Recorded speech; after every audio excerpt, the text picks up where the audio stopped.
పశ్చిమాసియాలో యుద్ధమేఘాలు కమ్ముకుంటున్న వేళ ఇరాన్ రాజధాని టెహ్రాన్లోని పాకిస్తాన్ రాయబార కార్యాలయం సమీపంలో జరిగిన వైమానిక దాడి అంతర్జాతీయంగా పెను సంచలనం సృష్టించింది. ఈ దాడిలో పాక్ దౌత్య కార్యాలయానికి ఎటువంటి ప్రాణ నష్టం జరగకపోయినప్పటికీ సమీపంలోని భవనాలు నేలమట్టం కావడం పరిస్థితి తీవ్రతకు అద్దం పడుతోంది. అమెరికా, ఇరాన్ల మధ్య నెలకొన్న ఉద్రిక్తతలను తగ్గించి శాంతి స్థాపన కోసం పాకిస్తాన్ మధ్యవర్తిత్వం వహిస్తున్న కీలక తరుణంలోనే ఈ ఘటన చోటు చేసుకోవడం గమనార్హం.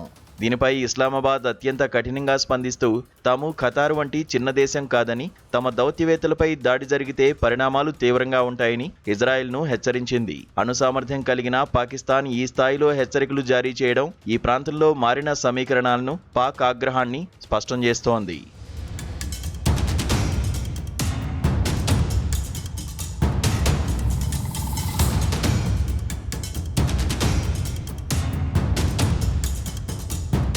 అయితే ఈ దాడి అనుకోకుండా జరిగిందా లేక కావాలనే చేశారా అనే కోణంలో విశ్లేషిస్తే ఇది కేవలం పొరపాటు కాదని నిపుణులు భావిస్తున్నారు. అత్యాధునిక సాంకేతికత కలిగిన క్షిపణులు లక్ష్యాన్ని సెంటీమీటర్ల తేడాతో కూడా గురి తప్పవని, అలాంటిది పాక్ ఎంబసీ వంటి సున్నితమైన ప్రాంతం పక్కనే దాడి చేయడం అంటే అది స్పష్టమైన వ్యూహాత్మక సంకేతమేనని తెలుస్తోంది. అమెరికా, ఇరాన్ల మధ్య పాక్ చేస్తున్న సంధి ప్రయత్నాలను అడ్డుకోవడానికి లేదా మధ్యవర్తిగా పాక్ ప్రాముఖ్యతను తగ్గించడానికి ప్రత్యర్థి దేశాలు ఈ రకమైన మైండ్ గేమ్ ఆడి ఉండవచ్చు.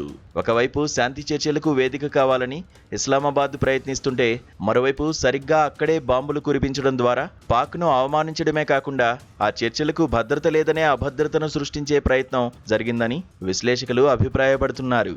ప్రస్తుత పరిస్థితుల్లో ఇజ్రాయిల్ లేదా అమెరికా దాడులపై మౌనం వహించడం మరింత అనుమానాలకు తావిస్తోంది. ఎలాగైనా ఇరు దేశాల మధ్య సంధి కుదిర్చి అంతర్జాతీయ వేదికపై తన ఉనికిని చాటుకోవాలనుకుంటున్న పాక్కు ఈ దాడి ఒక పెద్ద సవాల్గా మారింది. ఒకవేళ ఇది కావాలనే చేసిన దాడైతే మధ్యవర్తిత్వం నుండి పాక్ను వెనక్కి తగ్గించడమే దీని ప్రధాన ఉద్దేశం కావచ్చు. ఏదేమైనా టెహ్రాన్ వీధుల్లో పేలిన ఈ బాంబులు కేవలం భవనాలను మాత్రమే కాకుండా పశ్చిమాసియాలో శాంతి కోసం జరుగుతున్న ప్రయత్నాలను కూడా దెబ్బతీసే ప్రమాదం ఉందని స్పష్టమవుతోంది.